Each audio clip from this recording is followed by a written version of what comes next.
যখন বান্ধবী কল করে মেয়ের সুনাম গায়।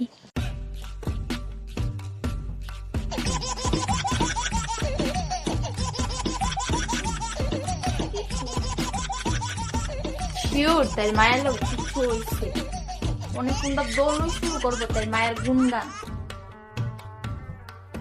হ্যালো, হ্যাঁ সুমতি গো। জানোনি আমার মায়ের তো পাস করছে কলেজে। কংগ্রেচুলেশন। আমি জানতাম তুমি যে ফোনটা করবা। ও ফুলটুসি ব্যস্ত আছিনি গো? আরে না না, তাই তো আরেকটা সাবজেক্ট পরীক্ষা দিছে, তাই তো আর কয়দিন পরে দিব। হ্যাঁ, তাইও পাস করবো দেখো। আমার ফুলারও তো রেজাল্ট দিয়ে লাইছে। ও তোমরা হেরো রেজাল্ট দিয়ে লাইছে। তোমরা হে কিটা করে? আমরা হে পড়তে বইছি। আমরা হেও পড়তে বইছে।